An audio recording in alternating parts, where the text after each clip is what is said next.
Selamat pagi Pak Cucu. Selamat pagi Pak Bangkit, Iya gimana Pak, kabarnya? ini mohon bantuannya Pak untuk membahas tryout ini Pak. Yang kemarin itu ya Pak, yang Betul, betul Pak, tryout 2 hari kemarin Pak. Begitu. Ini hasilnya sudah kita umumkan Pak di hari Jumat kemarin. Dan ternyata G. dari sekitar 264 peserta Pak, ini hanya 78 peserta yang nilainya di atas 300. Wow. Artinya ya mungkin 70% peserta Pak, ini nilainya masih di bawah 300 Pak. Jadi artinya nilainya masih cukup rendah ya. Karena ini peluang untuk lulus SKD saja sangat berat ya. Begitu. Begitu Ya. Pak Cucu. Nah, sehingga diharapkan nih Pak, ya mungkin dalam kurang lebih 1 jam mendatang Pak, nanti bisa dijelaskan Pak secara umum Pak. Nanti TWK itu arahnya kemana Pak, nanti yang harus dipelajari khususnya di kaitannya dengan soal tryout. Begitu Pak Cucu. Jadi Pak Bangkit G, nanti coba Nanti saya. mungkin kita mulai sekitar jam 9 lebih 10 ya Pak ya. Ini namanya masih menunggu peserta dulu Pak. Karena ini gabungan Pak, ada intern sama ekstern Pak, begitu. Oh gitu, iya ya, Oke, ya. ini sore kemarin ada 110 Pak yang saya lihat kemarin ya yang hadir. 110 cukup banyak hari sore kemarin ya. Ya Begitu. kemarin Bapak udah lebih dulu Oke, ya kalau yang jadwalnya. pagi ini belum ya sudah ada beberapa yang izin ya karena kerja ya, tapi semoga Iya, betul. tetap bisa mendengarkan ya ataupun menyaksikan walaupun nanti videonya mungkin off Pak. Kira-kira begitu Pak Cucu. Oh iya, oke. Iya, ya. Tidak Baik apa-apa Pak, ya. kita tunggu Pak Nggih 5 menit lagi Pak. Terima Di, kasih. terima kasih Pak Bangkit.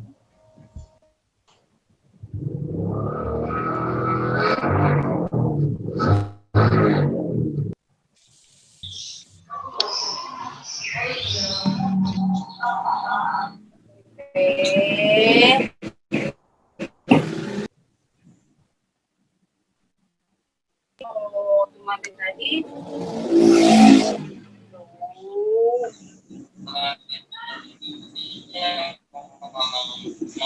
apa?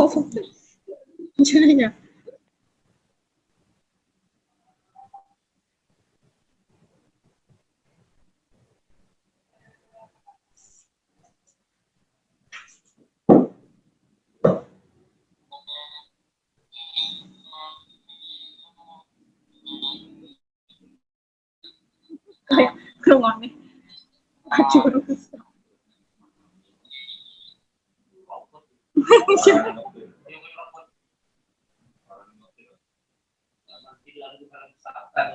Oh iya, karena Halloween. Oh iya, itu sampai mana saya orang ada.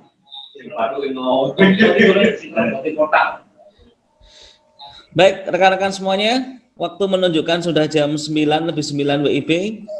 Segera kita akan mulai saja. Hari ini acara kita ada 2 hal ya, 2 kegiatan. Yaitu yang pertama adalah pembahasan TWK nanti dengan Bapak adalah nanti pembahasan TKP nanti dengan Bapak Hastangka ya di jam setengah 11. Jadi pastikan rekan-rekan nanti bisa hadir dalam Zoom meeting kita sampai kurang lebih nanti jam 12. Dan di sini saya Bangkit Wijaya akan sebagai moderator yang akan memandu jalannya acara pada kesempatan pagi sampai siang hari ini. Baik rekan semuanya, saya buka dulu. Selamat pagi, Assalamualaikum warahmatullahi wabarakatuh. Waalaikumsalam warahmatullahi wabarakatuh. Alhamdulillahirabbil alamin. Selawat dan salam marilah kita panjatkan kehadirat syukur kita kita panjatkan kehadirat Allah Subhanahu wa taala. Selawat dan salamlah kita panjatkan juga pada nabi kita Nabi Muhammad SAW. Alhamdulillah pada kesempatan pagi hari ini kita bisa bertemu berkumpul kembali dalam keadaan sehat ya. Semoga kita kesehatan dalam acara pembahasan TWK dan TKP untuk Tryout Akbar kemarin ya tanggal 20 dan 21 Januari tahun 2021. Alhamdulillah sampai hari ini sampai pagi ini sudah ada 43 peserta ya. Ada tadi berapa yang izin ya karena masih ada yang kerja, tapi tidak mengurangi kekhusyuan kita nanti ya dalam kita mendengarkan pembahasan pada pagi hari ini. Yang jelas mau sedikit mau banyak tetap kita tetap semangat karena kurang lebih nanti ya Bapak Ibu masih ada waktu sekitar mungkin 5 bulan lagi ya untuk menghadapi tes SKD CPNS 2021. Baik Bapak Ibu semuanya, sebelum kita mulai acara kita pada kesempatan pagi hari ini, marilah kita buka dahulu dengan berdoa. Berdoa menurut agama masing-masing, saya persilahkan.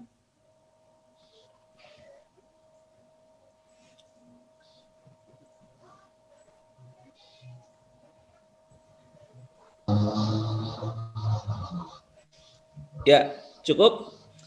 Baik, Bapak Ibu, acara pada kesempatan pagi hari ini ya, saya yakin ada yang sudah kenal, terutama yang siswa peserta bimbel SKD Platinum, ya. Tapi ada juga yang di sini ekstern. Nah, Mbak Diana bisa ditampilkan screen-nya, profil pembicara kita.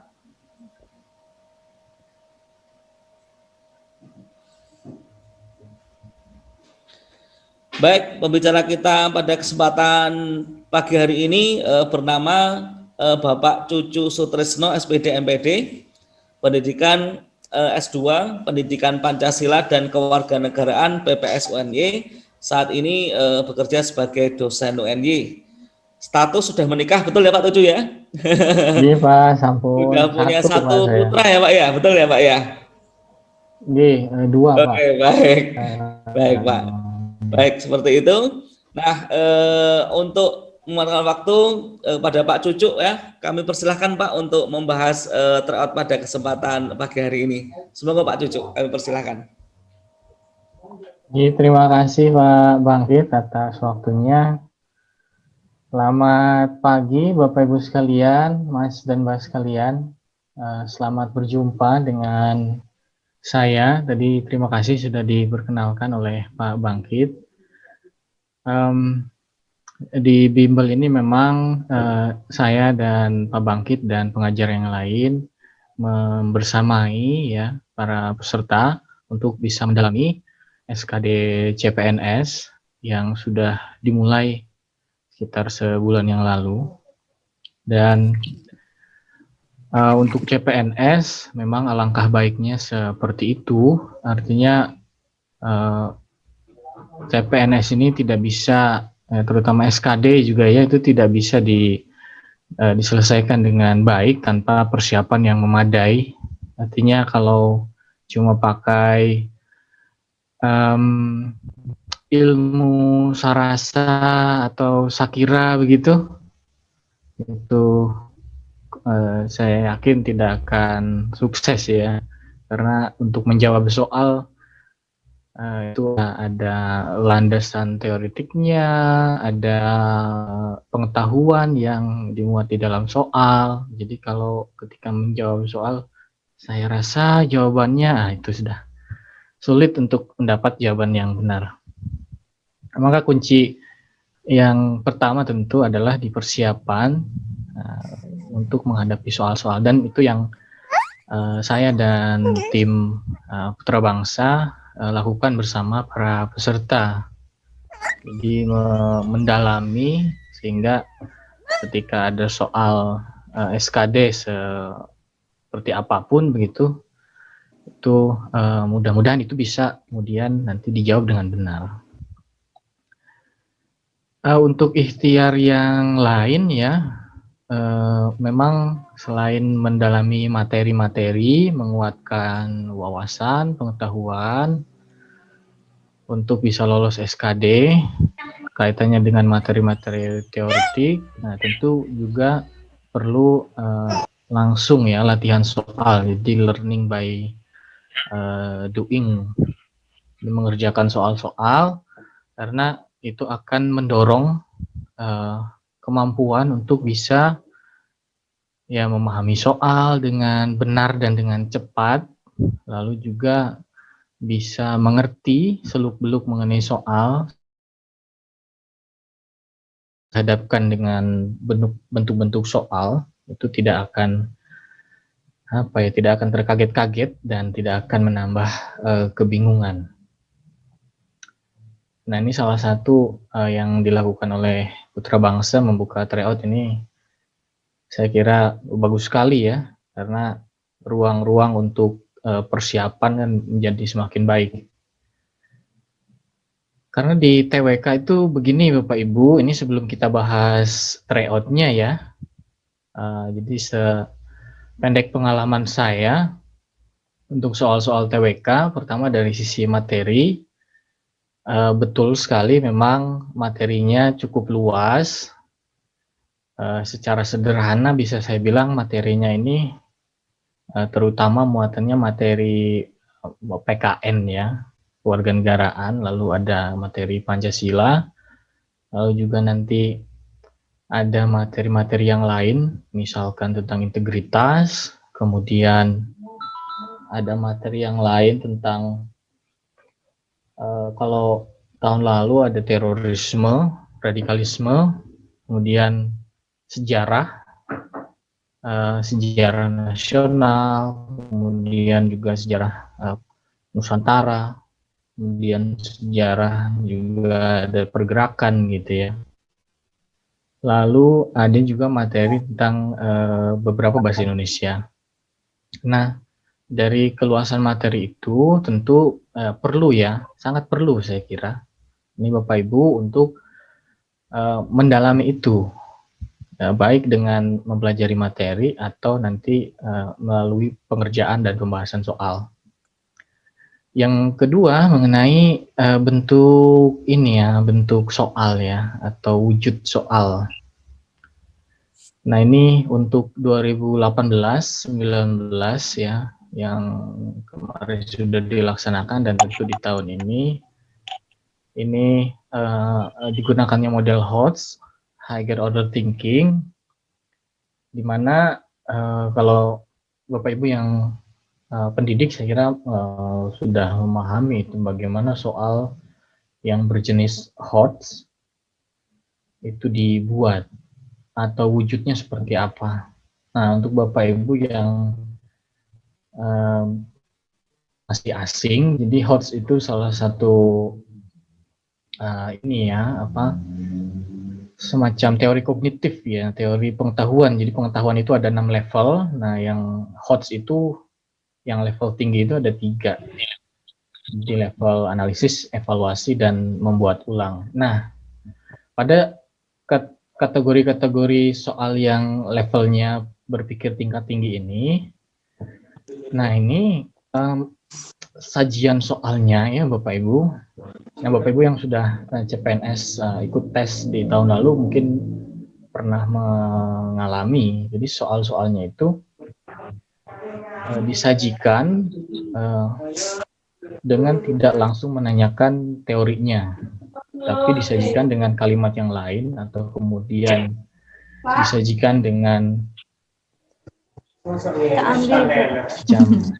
mengkontekstualisasikan dengan kehidupan, atau nanti disajikan dengan bahasa yang sehari-hari, bukan bahasa yang teoritik begitu.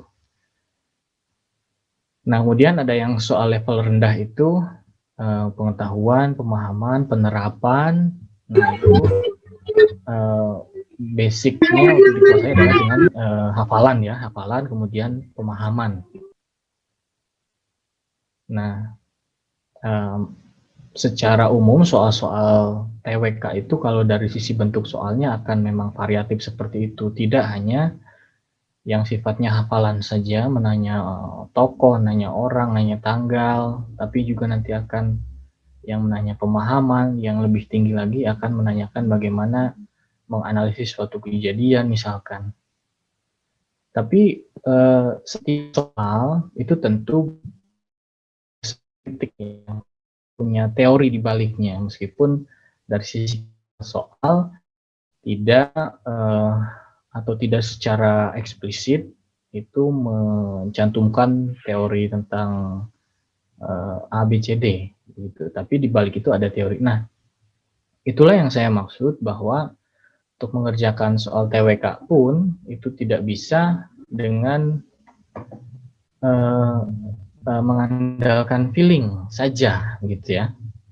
Tapi perlu ada landasan teoritik yang digunakan supaya jawaban yang dipilih itu ya jawaban yang benar. Karena kalau pakai feeling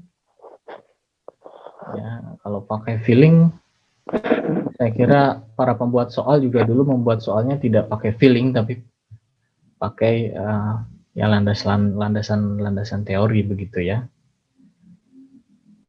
Nah, saya kira itu yang Bapak Ibu harus cermati begitu agar nanti bisa jadi bahan untuk persiapan melaksanakan SKD CPNS.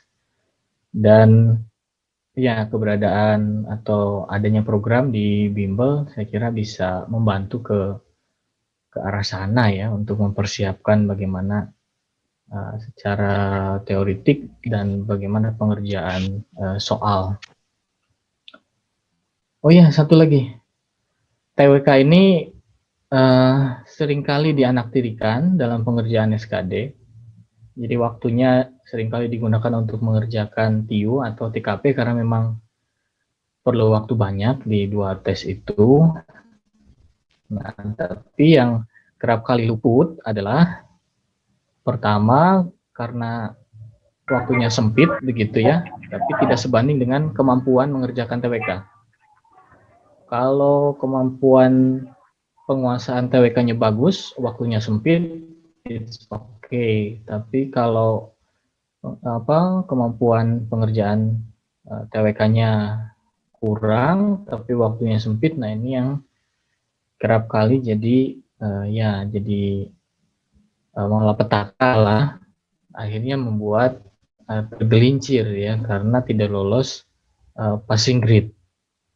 Jadi kalau untuk penentuan strategi pastikan pengalokasian untuk TWK meskipun jatah waktunya misalkan dari 30 menit dikurangi ya sekitar 5-10 menit, nah pastikan Bapak Ibu siap dan punya ya kemampuan untuk mengerjakan TWK. Di beberapa CPNS yang lalu ya saya sering mendengar itu TWK terutama di 2019 ya. Menjadi ganjalan akhirnya tidak lolos padahal nilai yang lain bagus. Karena prinsipnya kan harus lolos passing grade. Ya kira-kira begitu itu Bapak Ibu. Yang bisa saya sampaikan ya sementara ini. Kita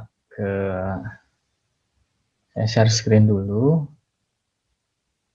Bahannya di sini kemarin ada sekitar 30 soal yang itu disajikan oleh tim Putra Bangsa yang aspeknya banyak memang sudah variatif ya mulai dari Pancasila, Undang Dasar, NKRI, Bhinneka Tunggal Ika, kemudian juga ada tata negara, kemudian juga ada yang saya lihat ya ada sejarah, kemudian ada bahasa Indonesia, kemudian juga ada mengenai ada bela negara juga ya. Nah itu kalau dilihat kan memang komposisi berdasarkan kisi-kisi CPNS ya yang kerap kali muncul di tes-tes SKD untuk TWK Bapak Ibu. Ada 30 soal, nanti kita bahas satu persatu. Bapak Ibu boleh nanti yang sambil tugas ya dinas nanti silahkan sambil bekerja sambil mendengarkan begitu multitasking ya karena di zaman ini memang kemampuan multitasking sangat dibutuhkan memang Bapak Ibu. Dan bagi Bapak Ibu yang memang ini menyaksikan dengan seksama ini baik sekali saya kira karena bisa menambah pengalaman Bapak Ibu mengenai soal-soal TWK. Mudah-mudahan 2021 ASN semua ya, jadi ASN semua. Ada 30 soal. Amin ya rabbal alamin. Mari kita mulai. Amin ya, jadi ASN 2021. target hidup. Nih, Ya, semangat ya Bapak Ibu ini. Memang insya Allah. perjuangan itu pasti akan berbuah hasil ya. Nah, di soal yang pertama. Di soal pertama ini soal tentang Pancasila.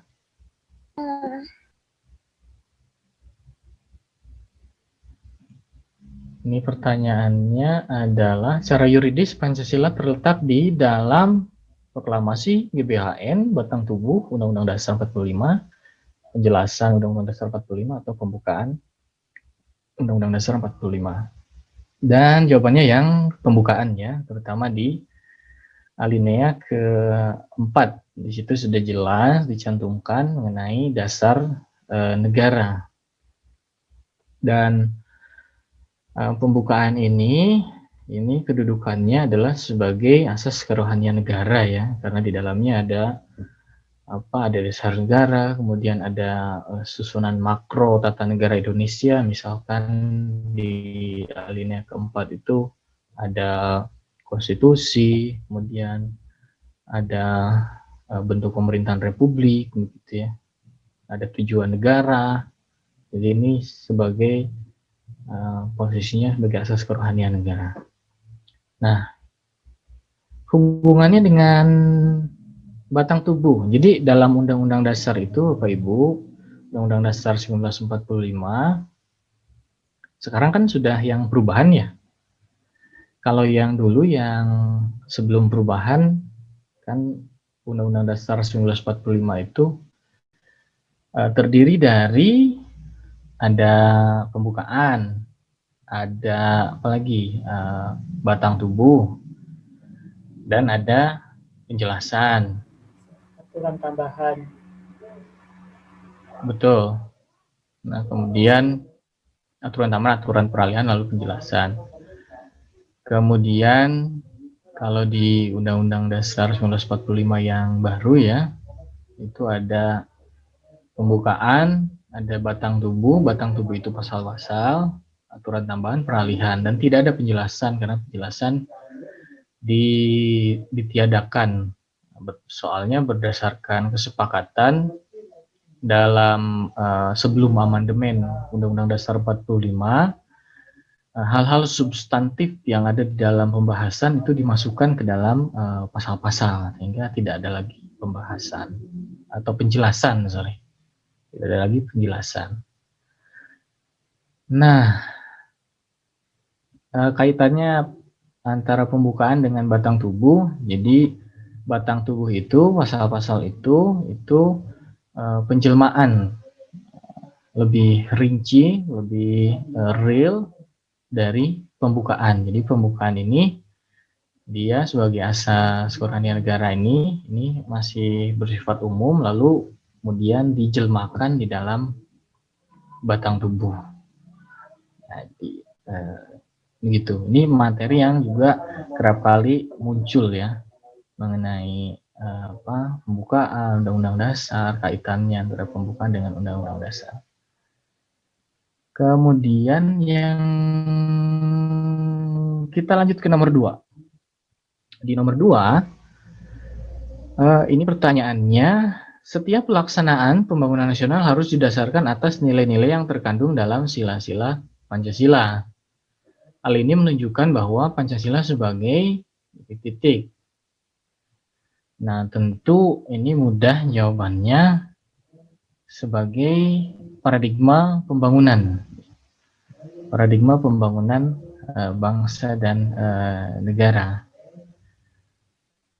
Jadi Pancasila ini memang punya banyak fungsi, ya, kepribadian, jati diri, identitas, sumber dari segala sumber hukum yang pokok-pokok ya, ideologi, kemudian juga sebagai karakter, sebagai cita-cita, sebagai pemersatu, sebagai perjanjian luhur. Nah, salah satu yang lain ada sebagai paradigma pembangunan. Jadi paradigma pembangunan itu maksudnya adalah bahwa Pancasila ini menjadi landasan acuan, ya, metode, nilai, dan tujuan yang ingin dicapai dalam program pembangunan nasional. Jadi karena kedudukan Pancasila ini sebagai bangsa, sebagai dasar negara ya, kedudukan pertama dan utama kan sebagai dasar negara, maka implikasinya ya Bapak Ibu, nanti Pancasila itu harus menjadi landasan acuan bagi setiap aspek penyelenggaraan kehidupan bernegara ya, baik aspek hukum, lalu ya, aspek politik, ekonomi, sosial, budaya, pertahanan, keamanan, dan lain-lain itu harus mengacu pada Pancasila sebagai dasar bernegara, termasuk pendidikan, kesehatan, dan lain-lain. Nah, sebagai paradigma pembangunan, ya setiap pelaksanaan pembangunan nasional juga harus didasarkan pada nilai-nilai Pancasila. Jadi, pembangunan nasional ini harus berupaya untuk mewujudkan nilai-nilai ideal yang ada di dalam Pancasila, yang 5 sila itu.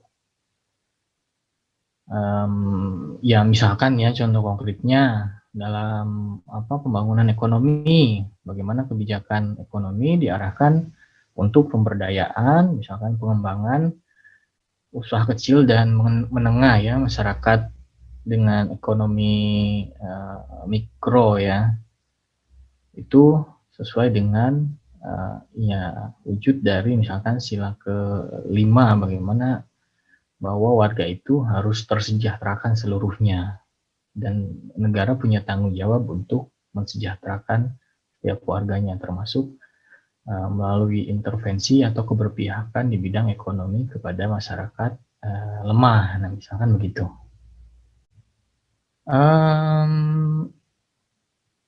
Berikutnya nomor 3. Ini oh ya, satu lagi.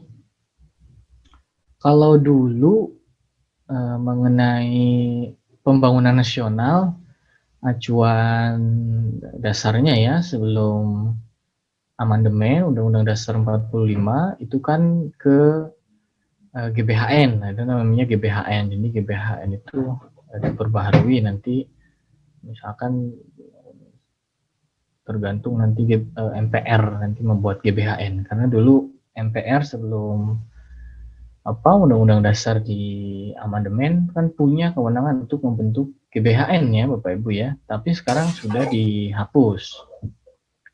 Nah, sekarang mengenai pembangunan nasional, ini pokok-pokok perencanaan pembangunan nasional diatur dalam Undang-Undang 25 2004 yang nanti wujudnya adalah pada rencana pembangunan jangka panjang nasional, jangka menengah nasional, dan rencana pembangunan tahunan. Kalau di daerah itu ada namanya RPJMD ya, rencana pembangunan jangka menengah daerah, atau rencana pembangunan jangka panjang daerah.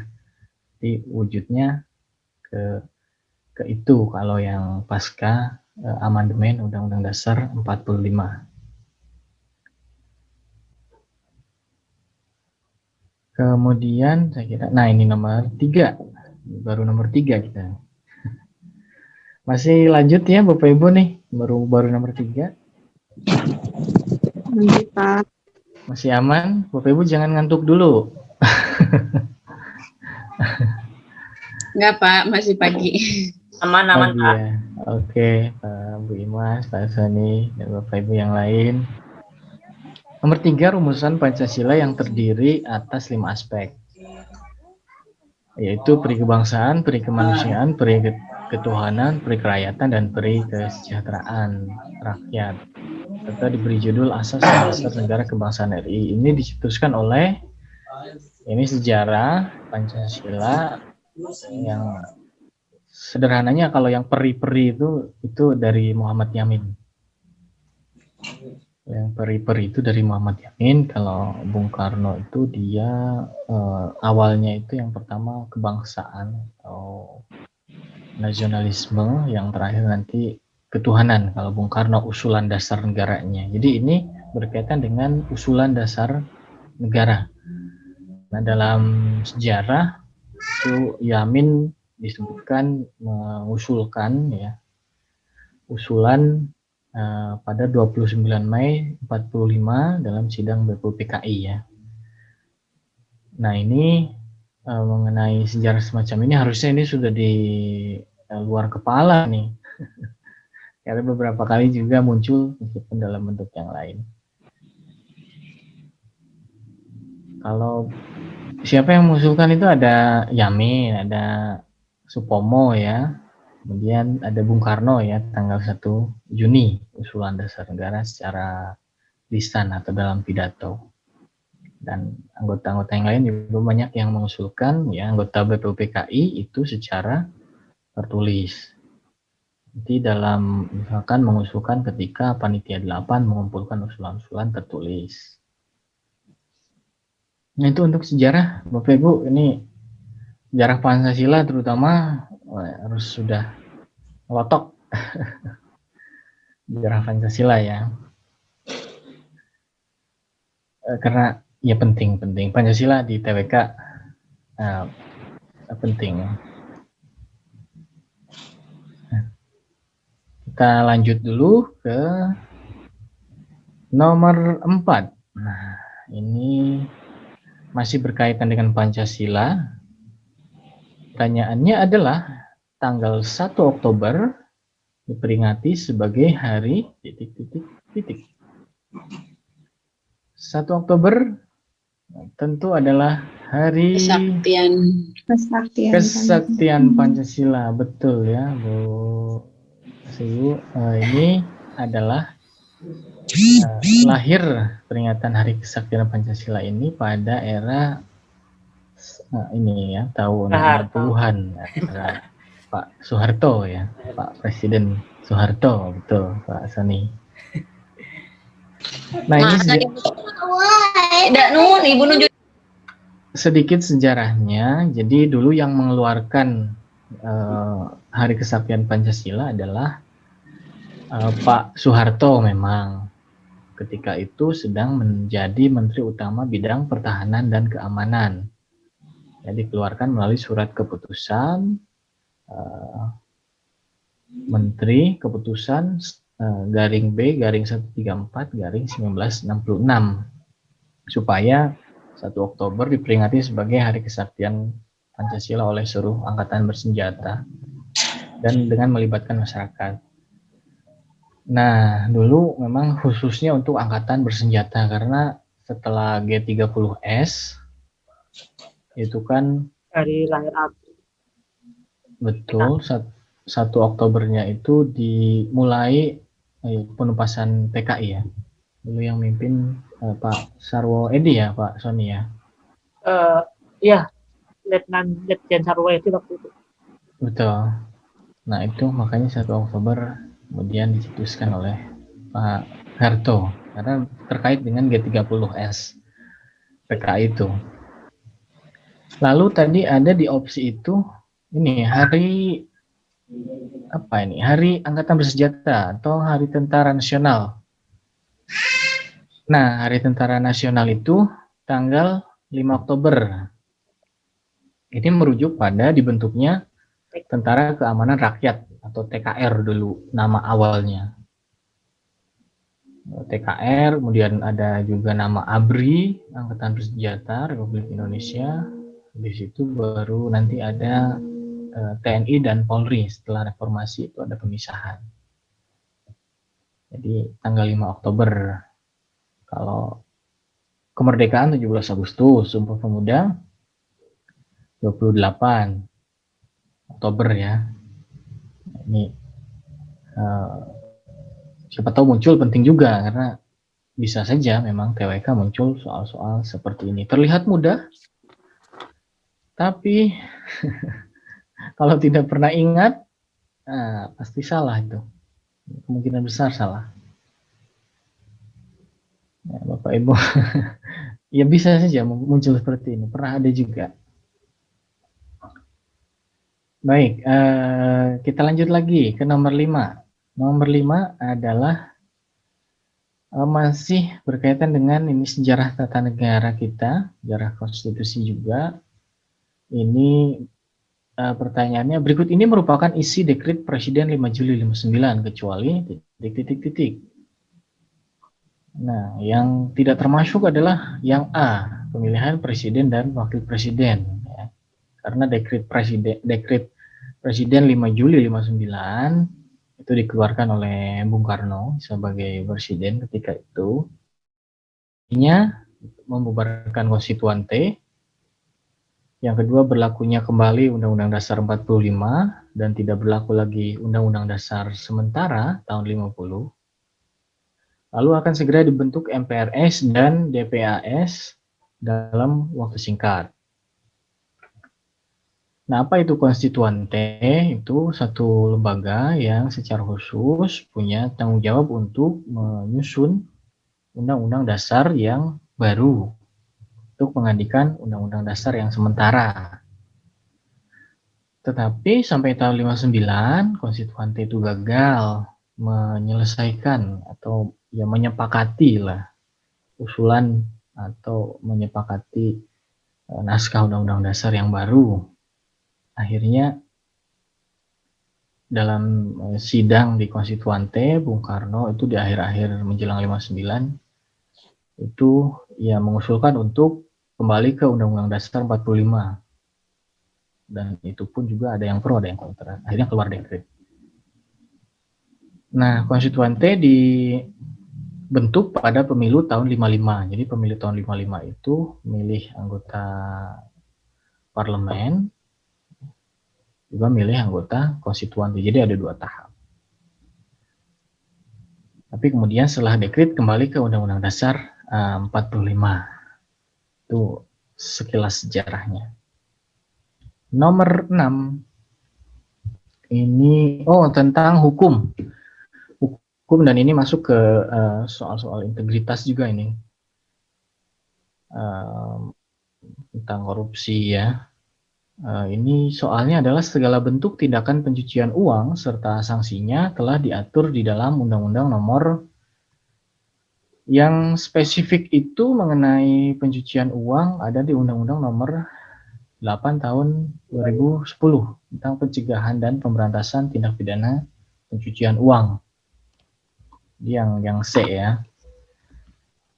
Nah, pencucian uang di dalam Undang-Undang 8 tahun 2010 ini, atau istilahnya money laundering ya, bukan laundry baju, bukan, tapi cuci uang, money laundering. Kejahatan kerah putih bukan, Pak? Ini sering juga ada yang bilang begitu, Pak Sony, apalagi istilahnya ya, semacam penggelapan dana ya. White collar crime gitu ya, Pak? Oh ya, Ardi, Pak Ardi siapa tadi, Pak? Ya, white collar crime tadi, kejahatan kerah putih. Oh iya, istilah kerennya. Betul. Ini ada 3 pasal dalam Undang-Undang 8 2010 yang pada intinya adalah sebetulnya, jadi uang hasil kejahatan itu kemudian diupayakan supaya tidak dianggap atau tidak diketahui sebagai uang kejahatan, uang hasil kejahatan. Di dalam Undang-Undang 8 2010, kejahatan-kejahatan yang dimaksud itu juga ada banyak, ada korupsi, penyuapan, dan lain sebagainya. Saya tidak tampilkan karena lumayan banyak, itu ada belasan atau mungkin hampir 20-an. Tapi pada intinya begitu. Jadi dalam undang-undang ini, sekali lagi Bapak Ibu, pencucian uang itu satu upaya ya untuk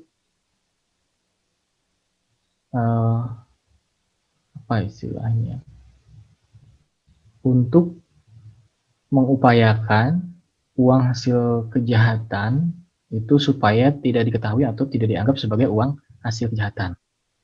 Misalkan ini di pasal 3 nih ya. Saya bacakan. Orang menempatkan mentransfer, mengalihkan, membelanjakan, membayarkan, menghibahkan, menitipkan, membawa ke luar negeri, mengubah bentuk, menukarkan dengan mata uang atau surat berharga. Saya nafas dulu. Menukarkan dengan mata uang atau surat berharga atau perbuatan lain atas harta kekayaan yang diketahuinya atau patut diduganya merupakan hasil tindak pidana atau kejahatan dengan tujuan menyembunyikan atau menyamarkan asal usul harta kekayaan itu. Dipidana dengan pidana bla bla bla bla. Jadi itu ya konsep mengenai ya money laundering ya, pencucian uang. Berikutnya nomor 7. Oh, sudah nomor 7. Oh iya. Ini tata negara nih Bapak Ibu. Ini tentang apa bentuk negara ini. Ini yang dimaksud dengan negara protektorat adalah, saya kira ini mudah. Protektorat kan negara yang di bawah perlindungan negara lain. Jadi jawabannya adalah yang delta. Negara yang di bawah perlindungan negara lain yang lebih kuat. Semacam makmuran. Persemakmuran sebetulnya mirip betul, tapi berbeda. Kalau protektorat ini terutama salah satunya adalah perlindungan secara militer ya, terutama kalau negara apa tadi persemakmuran itu ya karena penaklukan, tapi kemudian nanti negara yang pernah ditaklukkan itu menjadi berada di bawah negara yang menaklukkan. Artinya meskipun penyelenggaraan bernegaranya di negara persemakmuran itu ya berdiri sendiri, tapi dia mengakui negara induk, negara induknya. Biasanya Inggris, negara persemakmuran. Contoh negara protektorat. Nah ini kalau sekarang saya belum melihat lagi nih negara protektorat ini. Negara yang di bawah perlindungan negara lain. Mungkin negara-negara Timur Tengah ya. Misalkan dulu mungkin Afghanistan. Dulu kan pernah saya bilang diagresi oleh Amerika Serikat karena terjadi ketidakstabilan politik hukum misalnya, atau di Suriah terjadi ketidakstabilan politik hukum sehingga kemudian ada negara-negara lain yang melindungi negara itu baik secara militer maupun secara politik gitu ya. Itu saya kira kalau konteks sekarang ke arah sana, negara-negara yang secara posisi keamanan pertahanan politik kurang kuat, kemudian ada negara lain yang melindungi gitu ya. Iya Om, di situ kan susun yang itu sudah dari awal. Meskipun ya tidak diklaim juga itu negara protektorat, tidak mengklaim diri negara protektorat, tapi ya nanti misalkan di mana Afghanistan dulu pemerintahannya kan itu dikendalikan juga oleh Amerika gitu misalkan, atau Suriah nanti ada campur tangan mana itu Rusia. Saya kira begitu ya ini pertanyaannya dari Bu Arta.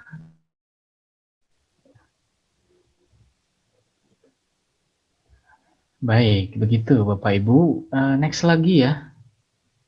Ini kita sudah nomor 8. Berikut ini adalah negara-negara yang menganut pemerintahan sistem kabinet parlementer. Kecuali, soal sering begini Bapak Ibu, ini mengecohkan. Jadi soal-soal TWK itu, si pembuat soal memang sudah mendesain soal itu untuk mengecohkan pengerja soal. Ya dengan salah satunya menyelipkan kata-kata ini ya, kata-kata pengecoh, kecuali dan lain-lain.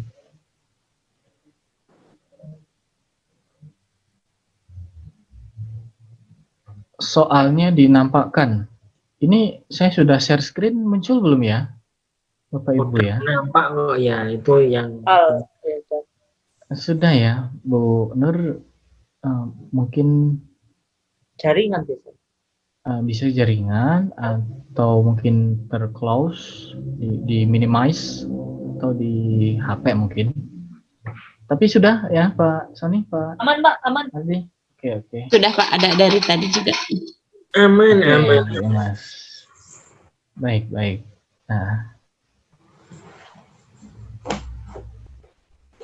Nah, kita lanjut. Yang bukan parlementer adalah Amerika Serikat ya.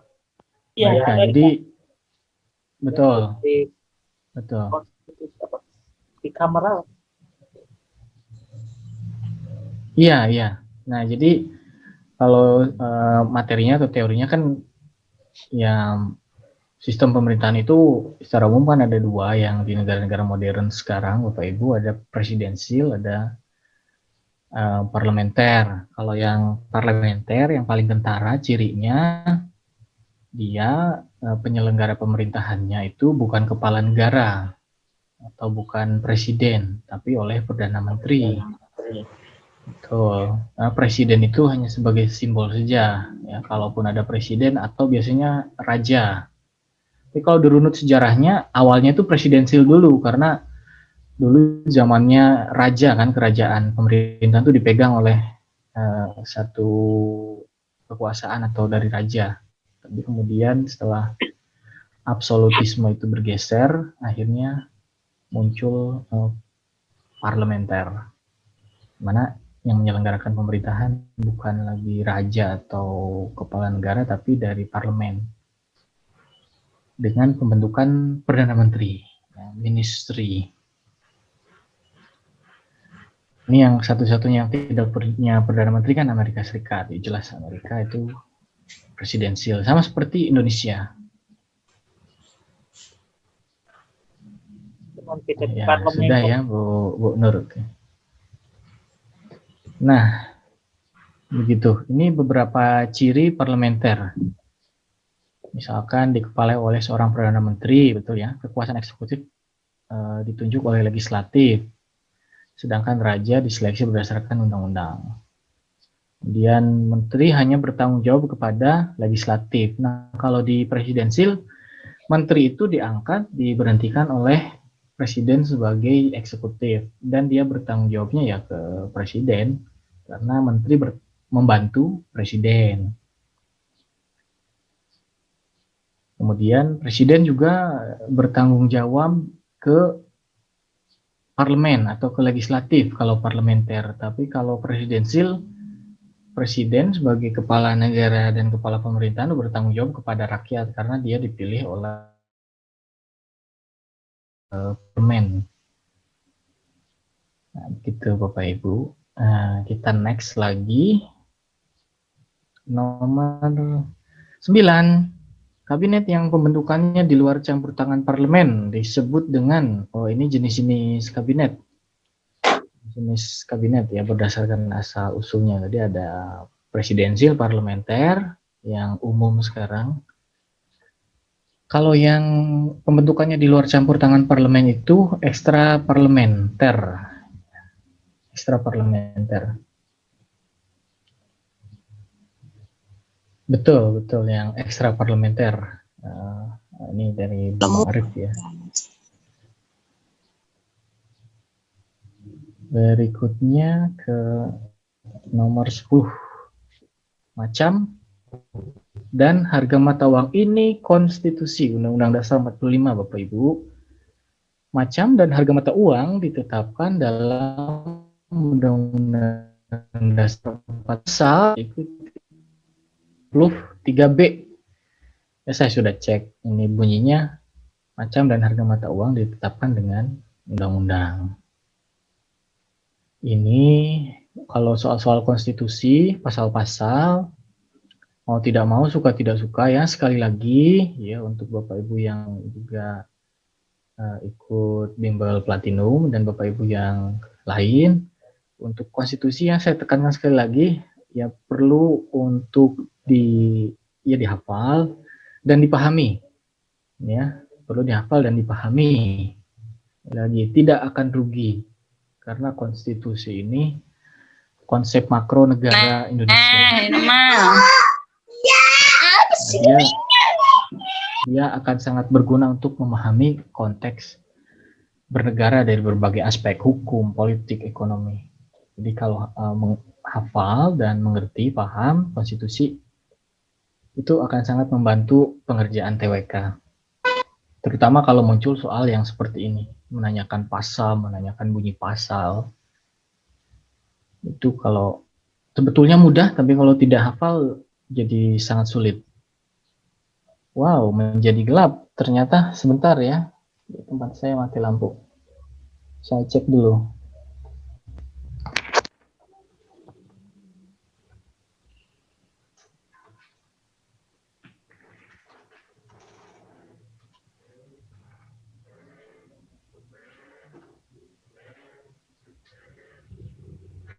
Buka tugasan ini bukan di model foto menurut moro nune kalitan yang baik.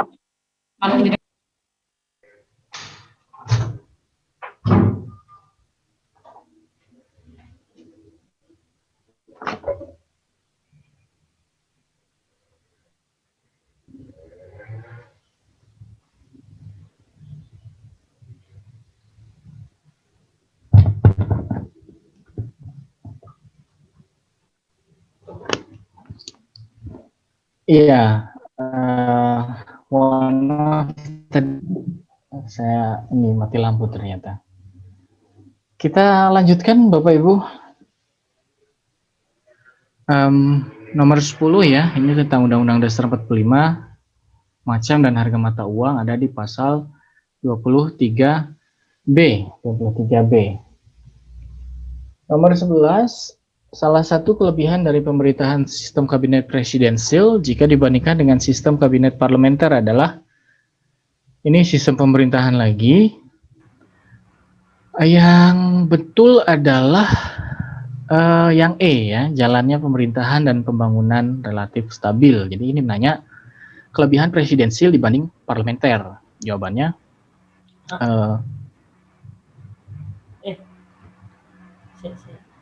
Presiden memilih menteri dengan leluasa, pemerintah lebih sesuai dengan aspirasi rakyat, presiden dan menteri dapat bekerja sama dengan baik, kebijakan pemerintah sangat tergantung pada presiden. Yang paling pas yang E. Yang paling pas yang E. Karena tadi itu bahwa salah satu ciri presidensil tadi lupa saya bilang, presidensil ini kepala negara atau kepala pemerintahannya dia sulit diganggu gugat, sulit diturunkan, sulit diberhentikan, sulit di-impeachment ya, karena masa jabatannya periodik 4 tahun, 5 tahun ya, sesuai dengan yang ditentukan disepakati dalam konstitusi. Nah, kalau parlementer dia cenderung gampang berubah sesuai dengan ada tidaknya dukungan parlemen. Kalau parlemen sudah tidak lagi mendukung si kepala pemerintahannya, si perdana menterinya, nah ini bisa di-impeachment, diturunkan ya dari jabatannya dengan mosi tidak percaya. Jadi memang lebih stabil pemerintahannya. Itu yang nomor 11. Kita langsung next saja ke 12. Nah ini, nomor 11 kita balik lagi. Ini contoh soal yang cukup sulit memang. Ini sudah levelnya saya kira analisis ini. Analisis dari jawaban-jawaban ini. sudah mengarah ke HOTS ya. Baik, nomor 12, jika presiden dan wakil presiden mangkat, pelaksana tugas kepresidenan dipegang oleh, ini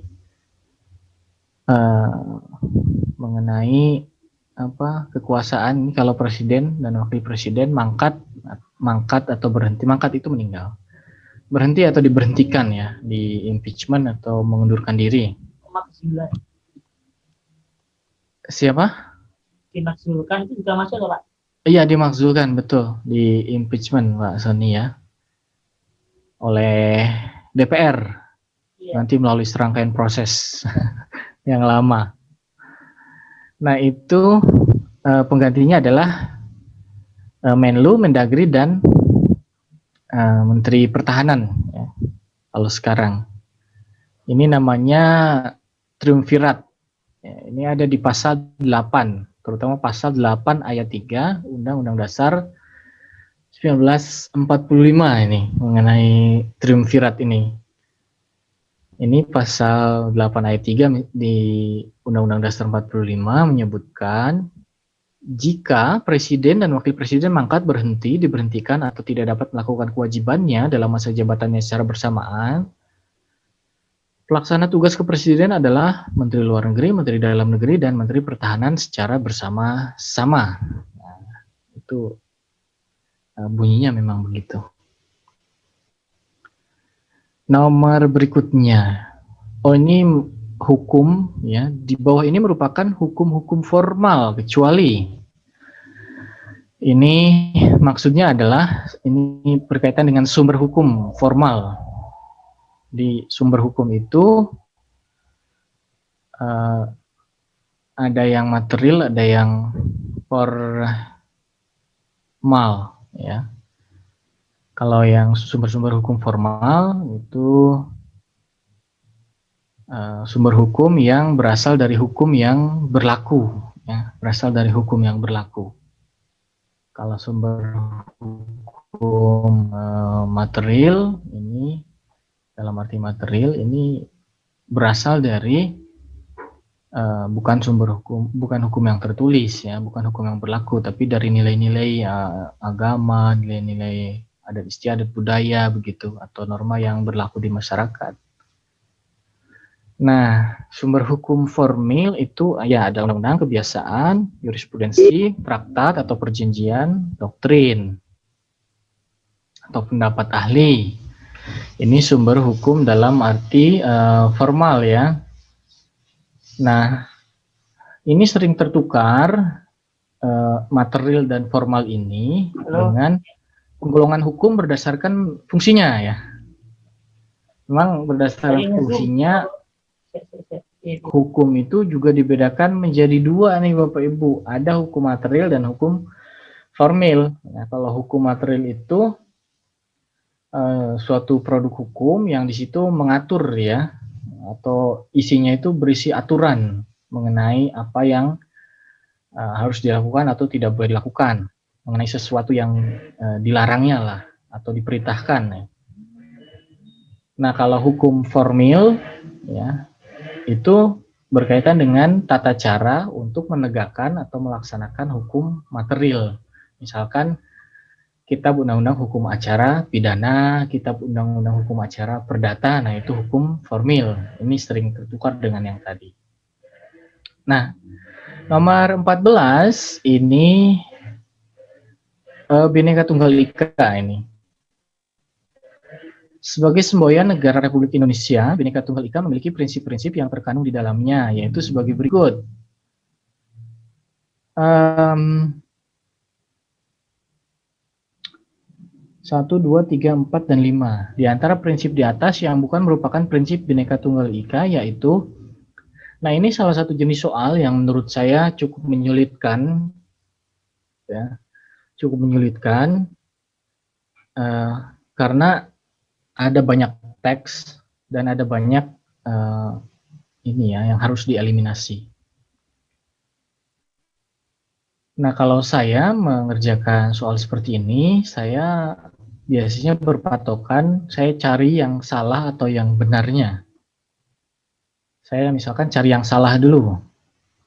Misalkan, oh bersifat divergen ini salah nih. Ya, berarti harusnya kan bukan divergen. Nah, berarti yang ada nomor 4-nya itu yang diinginkan oleh soal. Ya, jadi saya akan eliminasi yang tidak ada nomor 4-nya.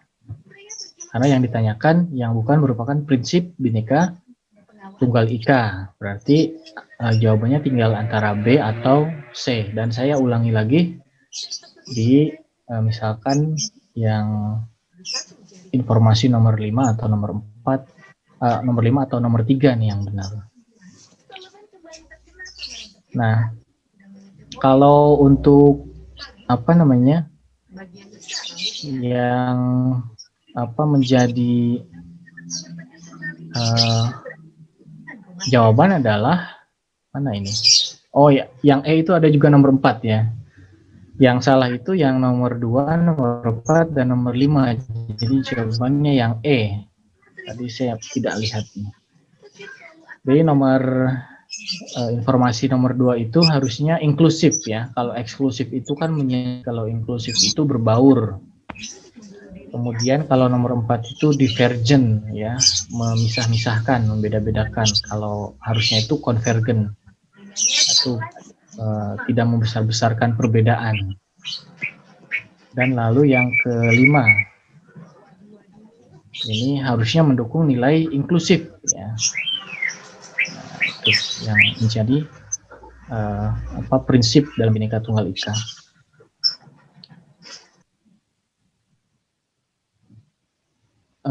Salah satu soal nyeleneh yang berkaitan dengan ini yang pernah saya temukan itu berikut ini merupakan transportasi umum yang sesuai dengan nilai-nilai persatuan Bhinneka Tunggal Ika dan apa gitu. Pilihan jawabannya ada pesawat, ada kereta api, kemudian ada bus, transportasi umum bus, ada yang lain-lain. Itu jawabannya adalah di kereta api, karena kalau tidak salah pertanyaannya ada efisiensinya juga. Jadi yang paling efisien, kemudian bisa menyatukan berbagai daerah, ya. Kemudian dari sisi ekonomi juga murah kan kereta api.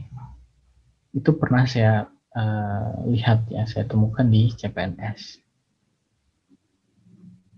Kita ke nomor berikutnya, nomor 15. Ciri utama yang dapat terlihat dari negara kesatuan jika dibandingkan dengan negara serikat. Ini juga soalnya sudah hot, saya kira analisis. Dan ini membandingkan negara kesatuan jika dibandingkan dengan negara serikat. Nah, yang mana Bapak Ibu nih?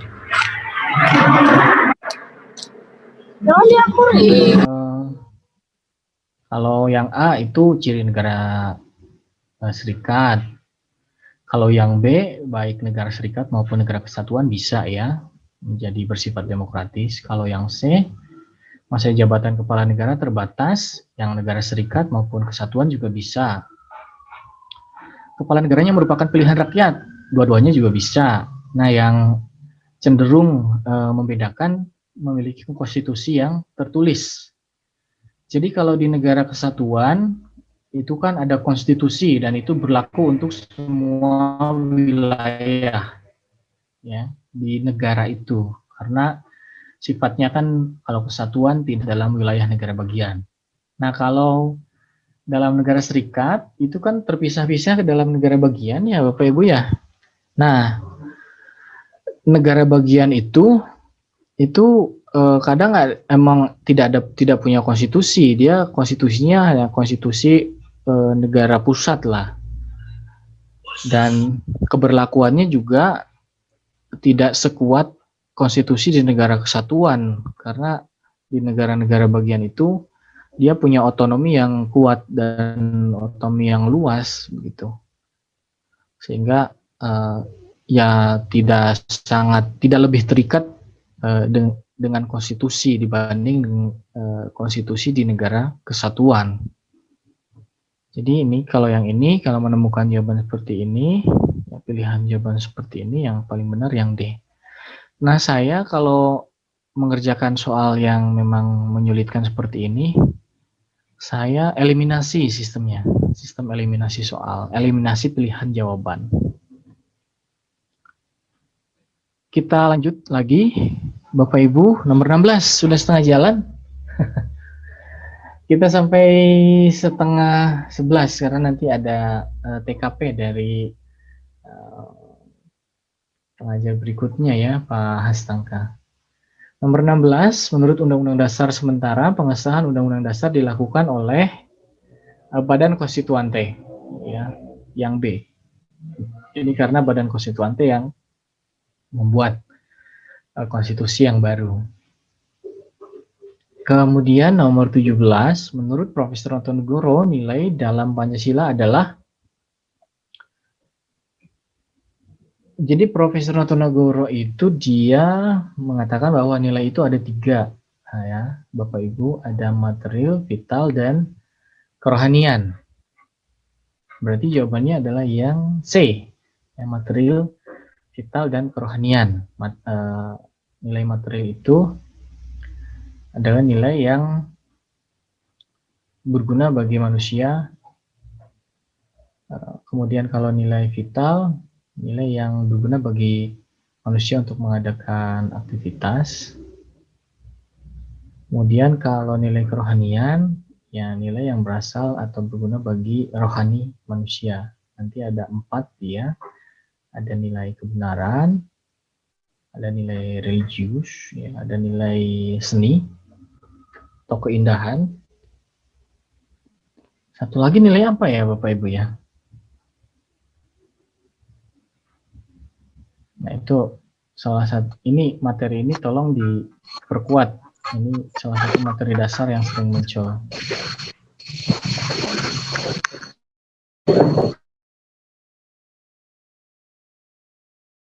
Material nilai. Kemudian nomor 18. Perlakuan terhadap seseorang telah melihat jasa-jasa yang dilakukannya disebut keadilan apa? Karena opsinya keadilan. Keadilan moral, keadilan kognitif, atau keadilan kodrat. Yang betul adalah keadilan kumulatif. Jadi kalau berbicara keadilan memang ada beberapa ya, ada banyak juga teori keadilan.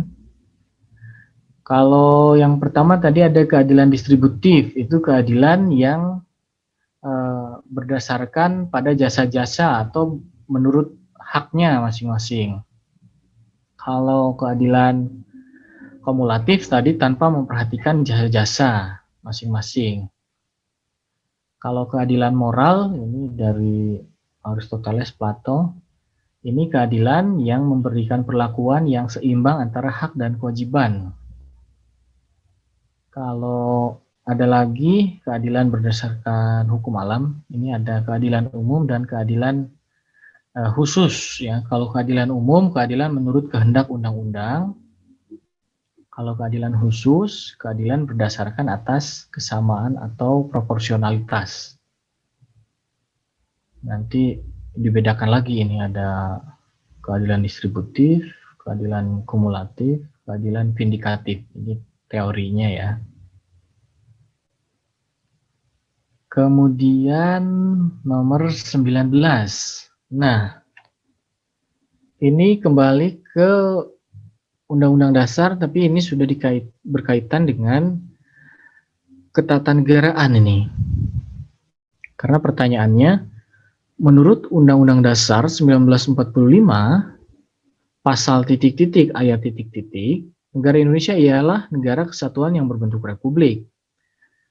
Terdapat beberapa bentuk pemerintahan lain yang diungkapkan oleh beberapa ilmuwan. Misalkan Aristoteles itu menyebutkan ada monarki, tirani, aristokrasi, oligarki, politeia, dan demokrasi. Bentuk pemerintahan tirani tidak cocok diterapkan di Indonesia karena titik-titik. Nah ini semacam 2 pertanyaan menjadi 1. tapi saling berkaitan. Jawaban yang benar adalah negara Indonesia adalah negara kesatuan yang berbentuk republik. Pasal 1 ayat 1 atau ayat 2, opsinya begitu eliminasinya. Adalah ayat 1 ya Bapak Ibu ya. Ayat 1. Betul. Dan tirani itu kebalikan dari monarki atau lawan dari monarki. Nah, kalau monarki itu pemerintahan yang dipegang oleh satu orang, biasanya raja, nah, tapi dilakukan untuk kepentingan rakyat. Nah, kalau tirani, pemerintahan oleh satu orang itu, tapi untuk kepentingan pribadi atau disalahgunakan. Jadi yang betul adalah yang A. Begitu Bapak Ibu. Ya. Kalau aristokrasi itu ini pemerintahan oleh beberapa orang. Ya. Biasanya orang-orang yang bijak, yang pintar. Lawannya nanti oligarki. Ya, digunakan untuk kepentingan kelompok. Ya. Kemudian ada demokrasi itu pemerintahan oleh rakyat atau oleh orang banyak. Nanti lawannya ada anarki. Jadi tidak berjalan demokrasinya karena ditentang oleh rakyat gitu ya. Atau nanti bisa juga pemerintahan yang otoriter ya. Lawannya.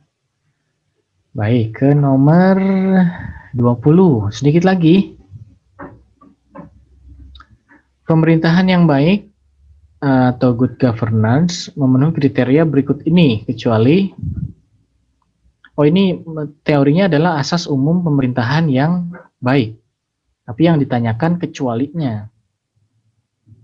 Di sini yang tidak termasuk asas umum pemerintahan yang baik adalah yang E, memiliki tingkat kesejahteraan yang baik dan seimbang dalam masyarakat. Nah, ini yang tadi saya maksud di awal, bahwa untuk menjawab pertanyaan itu perlu landasan teoritik, karena kalau dilihat secara umum seperti ini kan kelima opsi ini kan sebetulnya ya baik-baik begitu ya kalimat-kalimatnya dan terlihat logis untuk menjadi jawaban yang benar. Tapi kalau sudah dikaitkan dengan teori, maka akan ketahuan di situ mana jawaban yang sebenarnya. Baik. Ini beberapa prinsip penyelenggaraan pemerintahan yang baik. Ya, ini profesional, transparansi, akuntabel, kemudian partisipasi, kepastian hukum, kesetaraan, dan keadilan. Nah, ini beberapa prinsip penyelenggaraan pemerintahan yang baik. Nomor 21. Sasaran pembangunan nasional adalah membentuk manusia Indonesia seutuhnya. Berikut ini yang bukan merupakan atau bukan termasuk maksud dari manusia Indonesia seutuhnya. Nah, jadi pembangunan nasional itu hakikatnya adalah untuk membentuk manusia dan masyarakat Indonesia seutuhnya. Nah, manusia seutuhnya itu yang seperti apa? Kecukupan, yang kepuasan, yang ada ketentraman dan stimulasi yang betul itu sesuai dengan teori. Ini jawabannya berarti yang salah adalah yang E, yang merdeka, betul ya. Nah, yang berikutnya nomor 22. Yang nomor 22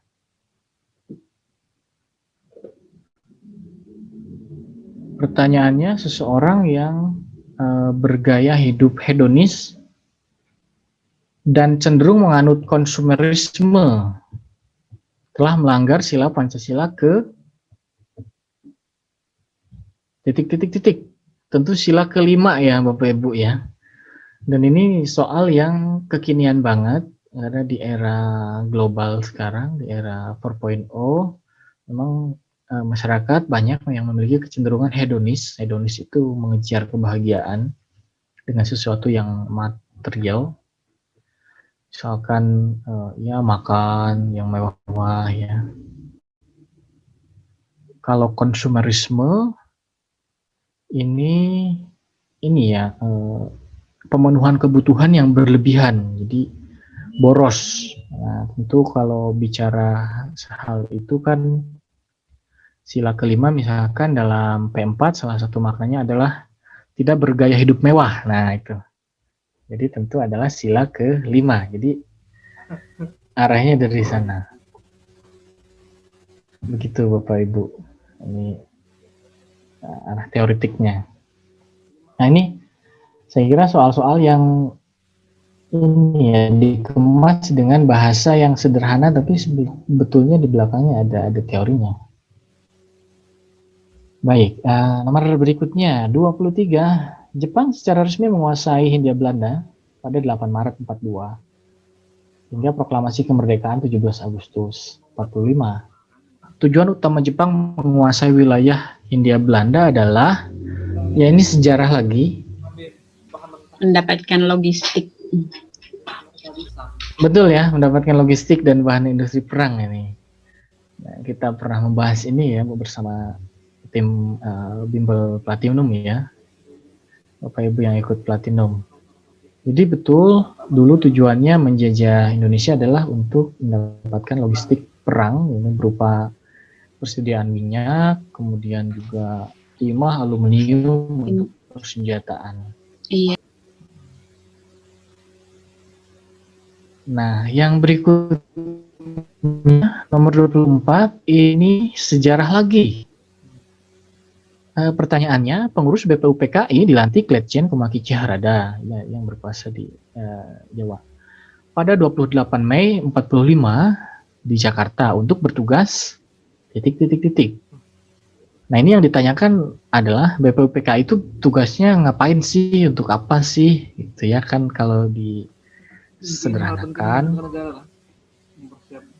Betul, menyelidiki hal penting tentang pembentukan negara.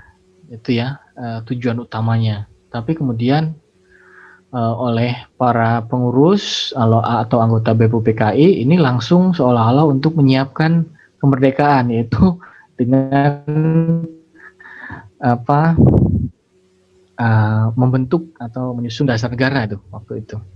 Jadi BPUPKI itu bekerjanya sebetulnya ya sedikit overlapping dari apa yang diharapkan oleh Jepang sebetulnya. Nah, nanti setelah kalau PPKI jelas untuk mempersiapkan kemerdekaan ya, untuk mempersiapkan kemerdekaan. Karena kalau PPKI itu dibentuk dan tanggal untuk merdekanya sudah diberikan oleh Jepang dan bukan di 17 Agustus tapi kalau tidak salah di 24. Itu kalau PPKI. Nomor 25. Masyarakat Sulawesi Utara khususnya Kota Manado sangat menjunjung kredo Torang Semua Bersaudara untuk menjalani kehidupan beragama yang damai, kendati masyarakatnya memiliki perbedaan suku, ras, agama, dan antar golongan. Sikap dan perilaku saling menghormati tanpa membedakan satu sama lain telah mengakar dan menjadi karakter masyarakat di Kota Manado sejak lama. Hal tersebut merupakan perwujudan fungsi Pancasila, yaitu, nah ini juga sudah soal yang menurut saya levelnya tinggi ya, karena dari konteks kenyataan kemudian dikaitkan dengan teori ini. Nah, Bapak Ibu untuk menjawab ini harus memahami fungsi-fungsi Pancasila, dan setiap fungsi Pancasila itu berbeda-beda satu sama lain. Misalkan pandangan hidup ini menjadi tujuan atau cita-cita atau landasan untuk menjalani kehidupan atau menggapai kehidupan dalam bernegara berbangsa. Kalau kepribadian ini Pancasila ini nilai-nilainya ini sudah menjadi landasan untuk bertindak dan bersikap bangsa Indonesia sejak lama ya, karena sudah diyakini kebenarannya. Kalau Pancasila sebagai perjanjian luhur, nah itu Pancasila adalah kesepakatan dulu para pendiri bangsa untuk menjadi dasar bagi negara Indonesia.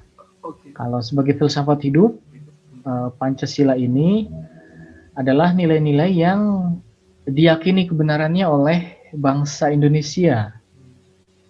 Ya, diyakini kebenarannya oleh bangsa Indonesia untuk diwujudkan dalam kehidupan yang disebut sebagai filsafat hidup. Kemudian kalau sebagai sumber dari segala sumber hukum, ya ini implikasi dari dasar negara bahwa nanti Pancasila ini menjadi apa istilahnya? Menjadi sumber bagi pembentukan hukum-hukum di Indonesia. Semua hukum harus bersumber dari Pancasila. Nah, yang betul adalah dalam konteks soal nomor 25 tentu sebagai kepribadian. Betul ya. Yang B, kepribadian. Ya, karena Pancasila nilai-nilainya sudah diyakini dan dilaksanakan oleh masyarakat Kota Manado, terutama nilai toleransi. Kemudian nomor 26 sudah masuk ke bahasa Indonesia. Penulisan kata yang tidak sesuai dengan EYD terdapat pada kalimat ini, saya langsung saja Bapak Ibu, adalah pada kalimat yang B. Konveksi. Ya betul, karena ada kata konveksi, ini tidak baku. Ini biasanya yang menyebutkan ini sebangsa saya, orang Sunda ya. Jadi tidak bisa bilang F atau V gitu, tapi bisanya bilang V. Jadi konveksi gitu. Iya Pak, betul. Saya dari Sunda. Oh Bu Imas ya? Iya. Ya, emang lidahnya begitu ya Bu ya kita ya? Ya, iya, memang lidahnya begitu. Kalau kuliah aja jadi guyonan Pak. Orang Sunda nggak bisa ngomong F katanya. Padahal bukan tidak bisa, kita bisa. Cuma karena style aja yang berbeda. Gitu ya Bapak Ibu. Jadi, untuk menganalisis soal bahasa Indonesia ini, jadi kalau kemampuan membaca, kecepatan membacanya lemah, harus ditingkatkan Bapak Ibu dari sekarang supaya terbiasa. Karena mau tidak mau akan seperti itu, dan biasanya soal-soal bahasa Indonesia yang di TWK teksnya lebih panjang ya dibanding soal TWK yang lain. Karena membutuhkan kemampuan membaca dan memahami bacaan. Nomor 27, kalimat di bawah ini yang menggunakan tanda hubung strip sesuai dengan EYD adalah yang benar, maksudnya ya, tanda hubung strip yang benar. Ini ada beberapa, sudah saya lihat, penggunaan tanda hubung strip ini. Nah, yang benar adalah yang E ya. Saat aku jalan-jalan ke pameran lukisan yang ketiga kalinya di TIM, aku melihat beraneka ragam lukisan hasil tangan dingin para seniman lukis se-Indonesia. Nah, yang pertama, yang ketiga kalinya ini sesuai dengan ini ya. Coba di bawah sepertinya. Nah, ini tanda hubung dipakai untuk merangkai, ada ini wilayah, misalkan tadi se-Indonesia, pakai tanda hubung strip. Ya. Kemudian untuk menunjuk tanda hubung nomor, tanggal, bulan, tahun, bukan, maksudnya misalkan ke 3 begitu ya, untuk menghubungkan penomoran. Misalkan di sini bisa juga untuk menyambungkan penulisan tanggal, bulan, dan tahun. Gitu. Jadi yang ini sesuai dengan teorinya nih Bapak Ibu. Kemudian yang berikutnya adalah nomor 28. deretan kata di bawah ini yang seluruhnya merupakan kata tidak baku. Yang seluruhnya merupakan kata tidak baku. Dari yang jawabannya yang A, tapi coba kita analisis yang B. Yang B, kata film saya kira baku. Kemudian yang C, otomotif, saya kira juga baku. Kemudian yang D, metode juga baku, motivasi ini baku. Kalau kemudian yang E, kwitansi ya, saya kira baku. Jadi yang tidak baku yang A. Ini nasihat harusnya. Jadi jawabannya yang A. Kalau yang nomor 29, kalimat di bawah ini yang mengandung kata bermakna konotasi adalah, jadi ada konotasi, ada denotasi. Kalau denotasi itu senyatanya atau kenyataannya. Kalau konotasi itu makna tidak sebenarnya. Nah, di sini yang konotasi Pak Budi kemarin membeli kambing hitam. Nah, ini kalau konteks ini konteksnya sesuai ini. Karena kambing hitam kan ada. Gitu. Jadi bisa bermakna denotasi. Kemudian sinar rembulan cukup menerangi gelapnya malam. Nah, ini juga nyata semua ini. Tidak ada konotasinya. Lalu karena ulahnya, Benny akhirnya dibawa ke meja hijau. Kemudian di kantorku banyak tikus. Ini denotasi. Lalu karena panik, Abdul membanting setir ke kiri yang mengakibatkan mobilnya terguling. Ini juga denotasi. Nah, yang bermakna konotasi adalah meja hijau ini. Ini maksudnya pengadilan. Pengadilan sering disebut meja hijau. Ya. Walaupun awalnya kan dari meja pengadilan itu biasanya berwarna hijau atau dialasi warna hijau.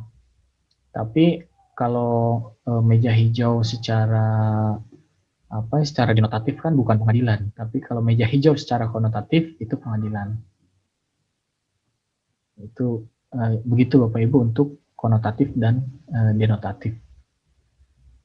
Dan nomor terakhir, kami turut prihatin pada terjadi musibah di daerah itu. Kalimat tersebut yang tepat adalah titik-titik. Yang mana ini Bapak Ibu, ini terutama yang pengajar bahasa Indonesia. Ya. Oh, ini kata apa ini? Ini kata sambung ini ya. Subjek predikat berarti ini kata sambung ke keterangan ini. Terjadinya. Titik-titik terjadinya. Ya, berarti kalau supaya tidak nyambung, yang nyambung yang terjadinya. Yang pas itu yang atas terjadinya. Kami turut prihatin atas terjadinya musibah di daerah itu. Ini berkaitan dengan kalau kalimat efektif itu kan kalimatnya yang harus kalau bisa padat begitu ya, kemudian tidak memboroskan kata, kemudian kesepadanan maksudnya padu antara satu kata dengan kata yang lain. Nah, ini berkaitan dengan kepaduan kata nih. Ya, jadi yang pas itu kami turut prihatin atas terjadinya musibah di daerah itu. Nah, di bahasa Indonesia memang ada beberapa yang potensial muncul. Mulai dari biasanya pokok pikiran atau judul dari paragraf, kemudian cara penulisan gelar, penggunaan tanda baca, kemudian kalimat baku tidak baku, kemudian paragraf induktif, deduktif. Ini hal-hal yang biasanya muncul di materi bahasa Indonesia di TWK. Tapi saya kira itu materi-materi yang mudah untuk dikuasai oleh Bapak Ibu karena materinya tidak menjelimet banget sampai ke hal-hal yang rumit gitu Bapak Ibu. Dan untuk soal bahasa Indonesia memang ini sudah mulai dari 2018 muncul ya di TWK. Ini salah satunya tentu karena ini ada di NKRI itu kan ada bahasa Indonesia sebagai bahasa persatuan. Jadi maka muncul di TWK. Sehingga kalau ada yang bertanya kenapa kok ada bahasa Indonesia, ya itu bagian dari NKRI, bahasa persatuan sebagai simbol, salah satu simbol bahasa negara. Biasanya muncul antara 2 atau 3 soal yang bahasa Indonesia. Menyakitkan. Jadi Bapak Ibu juga kalau yang sekarang kurang, silahkan dipelajari lebih lanjut karena ini penting. Saya kira begitu Bapak Ibu. Saya lihat di chat juga ini tidak ada pertanyaan. Saya kira dari saya cukupkan ya pembahasan materinya. Untuk Bapak Ibu yang kemarin hasilnya memuaskan, jangan berpuas diri dulu, terus diasah lagi karena TWK itu kalau tidak disiapkan dengan kontinu terus-menerus itu sering kena penyakit lupa. Akhirnya materinya bisa lupa kalau tidak kontinu untuk belajar yang belum maksimal hasilnya untuk TWK itu berarti Bapak Ibu harus menambal kelemahan-kelemahan Bapak Ibu di TWK. Di materi apa begitu yang kira-kira kurang dipahami, maka itu harus dipelajari. Masih ada waktu, masih ada ruang untuk belajar. Ya, bimbel salah satunya atau pengerjaan soal tryout seperti ini. Saya kira begitu dari saya. Terima kasih Bapak Ibu atas perhatiannya. Saya kembalikan ke host ya. Terima kasih Pak Cucu, selamat siang. Terima Terima kasih Pak, selamat Bapak Ibu, Pak siang. Andi. Assalamualaikum. Terima kasih Mas. Selamat siang. Salam.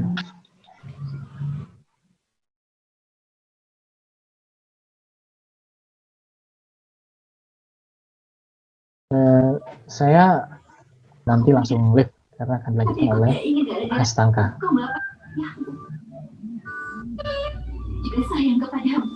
Baik, terima kasih Pak Cucu atas waktunya Pak. Terima kasih Pak Bangkit, sama-sama Pak. Oke, matur nuwun Pak Cucu. Baik, rekan-rekan semuanya, itulah tadi pembahasan TWK yang telah dilakukan oleh Bapak Cucu Sutresno. Saya yakin ya, dengan kurang lebih 1,5 jam tadi pembahasan, materi TWK pasti belum selesai. Karena tidak mungkin selesai dalam 1,5 jam belajar ya. Butuh waktu, butuh perjuangan, gitu ya. Nah, di sini saya sampaikan ya bagi rekan-rekan semuanya yang barangkali belum mengikuti bimbingan CPNS, ya ini kalian promosi ya. Kami dari Bimbel Putra Bangsa ada program namanya Bimbel SKD ya. Kita ada 2 program, ada platinum, ada eksekutif. Nah, untuk eksekutif nanti kita akan mulai di bulan Februari, nanti di minggu kedua Februari begitu.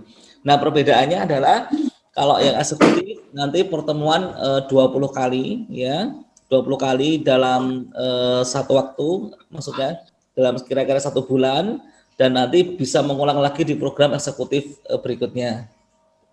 Kalau nanti program bimbel SKD Platinum itu bebas ya, bebas mengikuti semua program. Jadi nanti ada program tersendiri ya, SKD Platinum tersendiri, ada program bimbel SKD eksekutif bisa ikut, termasuk program bimbel P3K juga ikut. Jadi Platinum ini bebas, jadi mau ikut apapun program sudah masuk di sana. Begitu Bapak Ibu. Dan di sini untuk Bapak Ibu yang guru ya, kita juga akan buka program bimbel P3K atau PPPK ya. Nanti kita akan buka mulai gelombang 1 di bulan Maret ya, di bulan Maret minggu kedua. Sambil nanti kita menunggu informasi terbaru tentang P3K. Dan ini kami infokan kembali di bulan Februari mendatang, di minggu kedua, kita akan ada program tryout PPPK atau P3K. Ini tryout PPPK ya. Jadi silakan nanti yang guru silakan mendaftar, boleh nanti ke Mbak Diana atau ke Mbak Vika. Kalau yang untuk peserta intern sudah otomatis terdaftar. Jadi silakan nanti untuk tryout P3K. Nah, ada perbedaan sangat mendasar ya tryout P3K dengan tryout CPNS. Kalau CPNS cuma 100 soal, P3K nanti ada sekitar 150 soal. Jumlah soalnya lebih banyak, waktunya juga lebih lama, ya. Tapi dengan materi yang kurang lebih ada yang sama, ada pula yang berbeda. Oke, rekan-rekan, seperti itu. Baik, kita masih menunggu Pak Astangka ya. Pak Astangka, apakah sudah hadir, Pak?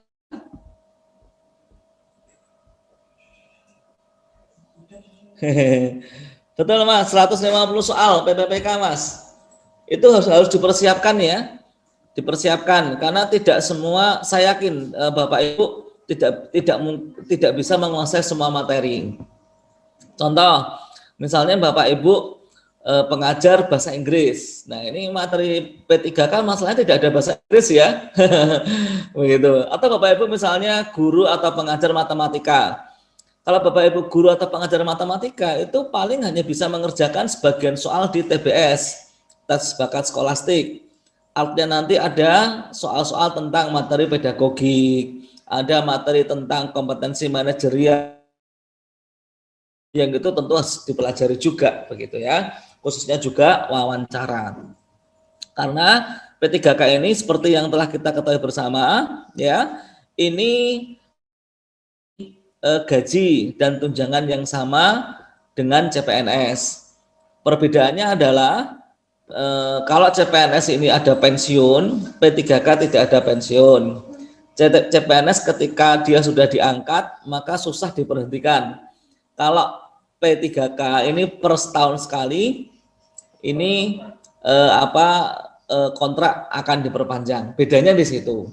Tetapi secara hak kurang lebih sama ya, hanya hak di pensiun sama di waktu kerja yang berbeda. Begitu Bapak Ibu. Dan untuk P3K ini silahkan ya dimanfaatkan waktunya. Oh ya, tryout P3K ini ya kita sekarang kan di minggu kedua Februari. Yang daftar sampai hari ini sudah 400 orang lebih. Silakan Bapak Ibu yang belum daftar silakan daftar. Mungkin kuota kita 500 ya mungkin ya. Nanti kalau dari masuk mungkin akan saya stop 500 ekstern maksudnya ya. Kalau yang intern bebas. Sudah kita ini. Jadi Anda ekstern 500 kita buka, sudah kurang lebih 400-an yang mendaftar. Kemudian nanti yang butuh infonya silakan hubungi ya Mbak Diana atau Mbak Vika ya. Nanti kita share tryout P3K. Jadi minggu kedua Februari. Saya agak lupa tanggal berapa nanti tanggal berapa Mbak Diana? Tanggal 12 Februari ya, itu pas hari libur kalau nggak salah. Jadi tidak ada alasan ngantor ya, kecuali yang nakes ya, karena nakes kan sip-sipan, kira-kira begitu.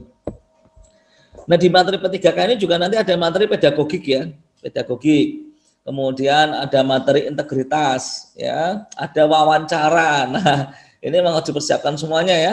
Karena kalau nggak siap ya ketika ketemu soal ya kita pasti pertama grogi itu jelas. Yang kedua bingung ngerjakan soal, yang ketiga ngerjakan salah ya. Seperti itu. Baik, begitu Bapak Ibu info awal untuk P3K. Ini Mbak Diana di-share ulang ya tryout P3K ya, tolong ya. Di-share ulang di grup SKD Platinum, kemudian di grup P3K, di-share aja, nggak apa-apa. Di-share aja di semua grup nggak apa-apa. Nggak apa-apa. Di-share aja. Begitu untuk per tanggal 31 Januari. Jadi Bapak Ibu silakan yang mau mendaftar, kita tunggu sampai akhir bulan ini nanti supaya di awal bulan bisa kita rekap siapa yang ikut dan siapa yang tidak ikut. Kira-kira begitu. Baik Bapak Ibu, kita masih menunggu Pak Hastangka ya. Kita tunggu beliau terlebih dahulu.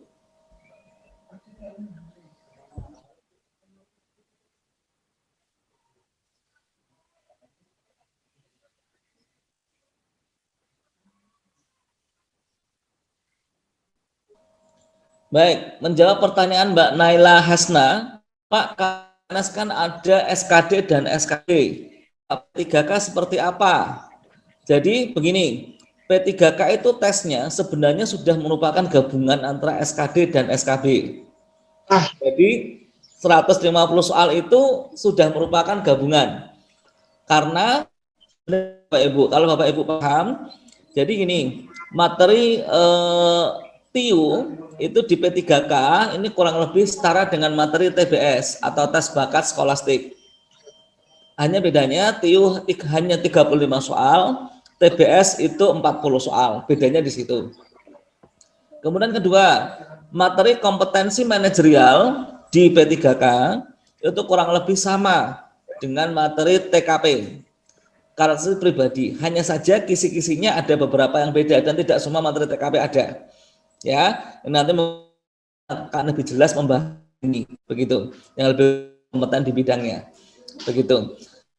Materi sosio kultural, nah ini yang agak berbeda ya, agak berbeda. Ini memang di TWK juga ada, tapi lebih spesifik. Nah, nanti Pak akan membahas hal ini atau Pak Astangka nanti bisa membahas hal ini. Kemudian selain itu ada kompetensi teknis ya, yang terdiri dari beberapa materi. Ada nanti pedagogi, kemudian nanti ada integritas. Yang ini kemarin kalau di CPNS namanya SKB. Jadi kalau boleh saya simpulkan, saya katakan tes P3K itu sebenarnya sudah gabungan ya antara SKD dan SKB. Hanya saja langsung ke 150 soal. Begitu. Contoh wawancara. Ya, ini di P3K langsung muncul begitu dalam satu paket tes di awal gitu. Jadi Bapak Ibu tenang, jadi kalau P3K ini malah enak ya, sekali tes jelas lulus atau tidak lulus. Kalau lulus dengan minimum tertentu nanti kita tunggu bulan Maret pengumumannya, itu nanti Bapak Ibu akan diangkat menjadi P3K ya. Kemudian kalau tidak lulus Bapak Ibu masih berhak mengulang sebanyak kalau tidak salah 3 kali aturannya ya, 3 kali. Nah 3 kali mengulang ini tentunya harus dimanfaatkan dengan baik ya, jangan sampai Bapak Ibu pertama gagal. Kalau pertama gagal kemudian nggak belajar, yang kedua pasti gagal lagi gitu ya. Jadi kalau kita ingin hasil berbeda harus memulai usaha yang berbeda. Nah seperti saya contoh ya, saya pengajar matematika lah ya, katakanlah begitu. Nah, saya pun materi P3K saya tidak bisa menguasai semua materi. Paling saya hanya bisa materi TBS. Selebihnya pedagogik ya saya harus belajar sendiri begitu kan. Kemudian kompetensi manajerial ya saya harus belajar sendiri begitu. Nah, belajar sendiri itu tidak mudah. Ya, kadang kita mengalami kejemuan, kita nggak tahu mana materi yang akan muncul. Ya, kita tidak dibimbing untuk mengetahui mana materi yang benar. Nah, sehingga Bapak Ibu khususnya yang belum ikut bimbel, ya silahkan saya mengajak Bapak Ibu silahkan persiapkan untuk bimbel, baik bimbel CPNS maupun bimbel P3K. Karena gini Bapak Ibu, kalau dihitung biaya, loh kok biayanya mahal, ya biayanya sekian gitu ya. Nah sebenarnya mahal itu relatif Bapak Ibu. Kadang kita misalnya ya contoh ya membeli barang-barang yang bukan kebutuhan misalnya 1 juta 2 juta itu kita merasa ringan, tetapi ketika kita berinvestasi di ilmu kadang kita merasa eman kalau orang Jawa begitu. Padahal Bapak Ibu apa yang Bapak Ibu nanti investasikan nanti untuk ikut bimbel nanti itu insya Allah sebanding atau bahkan nanti sangat-sangat sebanding sekali dengan nanti yang Bapak Ibu dapatkan. Jadi itu tidak sampai nanti gaji 1 bulan yang akan diraih Bapak Ibu semuanya. Dan di sini khusus ya untuk bimbel platinum. Nah ini kita gelombang 1 sudah mulai ya kemarin di bulan Desember. Nanti kalau Bapak Ibu ketahui platinum ini nanti pertemuannya sebenarnya lebih dari 100 kali pertemuan. Saya ulangi lagi, bimbel SKD platinum ini pertemuannya akan jadi lebih dari 100 kali pertemuan. Memang di awal saya katakan 40 kali pertemuan wajib per gelombang atau per batch. Akan tetapi setelah itu akan ada pengulangan batch, akan ada pengulangan gelombang, dan nanti ketika diulang itu materinya kita ulang, tetapi soal yang kita bahas dengan soal yang berbeda, yang lebih beragam, sehingga Bapak Ibu tidak akan merasa bosan. Sehingga kami harapkan dengan bimbingan yang intensif selama kurang lebih 6 bulan, ya, kemarin kita mulai Desember mungkin sampai sekitar bulan Juni kita perkirakan SKD CPNS, maka insya Allah ya nilai 400 atau 450 itu bisa kita kejar bersama. Jadi yang saya harapkan adalah Bapak Ibu nanti khususnya di Bimbel SKD Platinum harus sanggup mencapai nilai minimal 400. Ya, 400, 410, 420 itu insya Allah ya di banyak formasi sudah aman-aman sekali. Sehingga jadi saya cukup sedih ya ketika tadi ada seorang peserta gitu ya, kita sampaikan hasil tryoutnya baru 208, tetapi sudah merasa puas. 208 sudah mengatakan lumayan, sudah puas. Jadi kami cukup sedih ya. Bapak Ibu tentu paham ya, yang sudah pernah ikut CPNS, yang sudah pernah gagal. Bapak Ibu tolong dijawab, 208 itu lulus tidak Bapak Ibu?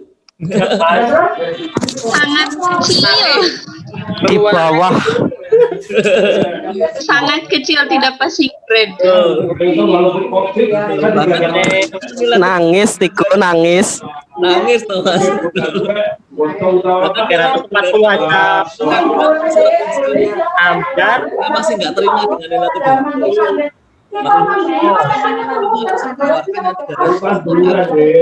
Wasus ya, pengawasan khusus.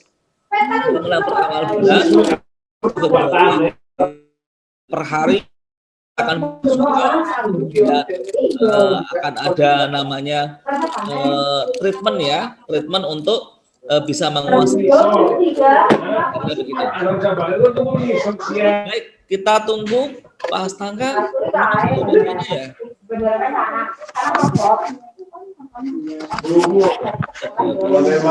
Baik, kita tunggu ya Bapak Ibu, kira-kira 5 menit lagi. Nah Bapak Ibu sekilas ya, saya ingin sampaikan ada 3 kunci untuk sukses masuk CPNS tahun 2021.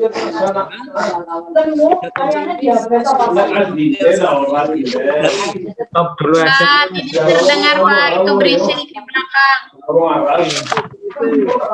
Panggil lagi Tiko, stop dulu aja. Yang siapa itu Pak yang mute Pak? Oke, Biar tenang. sudah ya. Oke. Baik Bapak Ibu, ada 3 hal, prinsip 3T yang ini harus kita lakukan sebagai kunci sukses untuk masuk PNS tahun 2021. Yang ini sangat kita kenal ya, yaitu testing, kemudian apa yang kedua? Tracing, yang ketiga adalah treatment. Sama ya, seperti apa? Jadi cuma 3 ya, testing, tracing, dan treatment. Yang pertama, apa yang dimaksud dengan testing? Testing ini berarti mengetes kemampuan Bapak Ibu. Yang paling objektif adalah mengetes ini dengan tryout. Sehingga Bapak Ibu semuanya, silahkan ya, saya sangat menyarankan sekali. Bapak Ibu setidaknya, paling sedikit, minimal 1 minggu sekali harus tryout. Saya ulangi lagi, 1 minggu sekali harus tryout. Ukur kemampuannya, catat berapa. Misalnya ya, tryout pertama skornya misalnya 250, nggak apa-apa. Ya, mungkin itu kemampuan alamiah, nggak apa-apa. Tryout kedua udah meningkat 270, tryout ketiga 300 dan seterusnya. Begitu. Jadi amati progresnya, perkembangannya. Sehingga nanti kami di Bimbel Putra Bangsa saat ini kita sudah menyiapkan ya ada 30 paket tryout yang bisa dikerjakan, dan nanti akan di bulan Maret akan kita tambah lagi minimal 20 paket nanti berdasarkan kisi-kisi terbaru di tahun 2021. Jadi ini memang belum kita lengkapi ya, masih ada 20 paket yang akan ready nanti untuk kita launching setelah nanti kisi-kisi terbaru sudah muncul. Baik, itu yang pertama ya, yaitu testing. Baik, kemudian yang kedua adalah tracing. Tracing itu di sini saya artikan adalah bagaimana Bapak Ibu memilah, mengetres ya materi-materi mana yang Bapak Ibu lemah dan belum dikuasai. Contoh ya, misalnya tracingnya ini pertama dari mapel dulu. Kan ada 3 mapel itu dalam CPNS, ada TIU, TWK, dan TKP. Petakan mana yang paling lemah. Misalnya paling lemah adalah TIU atau TWK gitu misalnya. Nah, kemudian buat program dari sekarang, jadwalkan bagaimana bisa belajar TIU. Tentunya kalau mau belajar TIU harus tahu dong komponen-komponen TIU apa saja. Nah, saya sudah coba memilah di TIU itu banyak sekali ya, ada sekitar 21 bab setidaknya yang harus kita pelajari. Nah, sehingga 21 bab ini tentunya nggak bisa kita pelajari dalam waktu 1 hari. Butuh waktu, butuh tenaga ya, dan ini memang harus step by step, kira-kira begitu. Nah, itu yang kedua yang saya namakan dengan tracing. Jadi kita memilah, kita memetakan ya, tentunya dengan tracing ini tentunya dari hasil testing ya, dilihat tryout-nya, mana yang rendah, mana yang sering salah. Itu silahkan Bapak Ibu, masih sekitar 5 sampai 6 bulan lagi tesnya. Begitu. Nah, lalu yang ketiga, lakukan yang namanya treatment. Jadi setelah testing, kemudian tracing, yang ketiga treatment. Nah, treatment ini berarti Bapak Ibu harus belajar. Dan saya sering menyampaikan, belajar itu tidak bisa menunggu waktu luang. Karena waktu luang itu tidak akan pernah datang. Jadi belajar itu harus diluangkan. Sekali lagi, harus diluangkan. Setidaknya minimal 1 jam sehari. Bapak Ibu, saya yakin di masa pandemi ini, Bapak Ibu mungkin ya ada sebagian yang banyak waktu di rumah. Manfaatkan itu. Daripada di rumah tidak efektif, silakan saya sarankan ya, luangkan waktu setidaknya 1 jam atau 2 jam per hari untuk belajar mandiri. Nah, saya sampaikan belajar mandiri ini adalah di luar yang Bapak Ibu sudah belajar, misalnya lewat Zoominar atau Zoom meeting. Ya, ini berbeda. Jadi luangkan waktu setidaknya 1 jam per hari untuk belajar. Jadi belajar itu lebih baik rutin ya, walaupun cuma 1 jam 2 jam per hari, daripada besok menjelang ujian, seminggu menjelang ujian belajar misalnya 12 jam sehari, itu saya yakin nggak bisa masuk. Jadi kita perlu rutin ya, rutin. Kalau orang Jawa mengatakan slowly but surely, ya begitu ya, orang Jawa mengatakan seperti itu. Begitu Bapak Ibu. Jadi saya lagi, kunci sukses masuk CPNS 2021 sangat mudah. Lakukan testing, tryout minimal 1 minggu 1 kali. Yang kedua adalah tracing, pilah ketahui materi mana yang sudah dikuasai dan mana yang belum. Yang ketiga adalah treatment. Ya, belajar secara konsisten, secara teratur, luangkan waktu. Karena waktu luang Anda tidak akan pernah datang. Belajar itu harus diluangkan.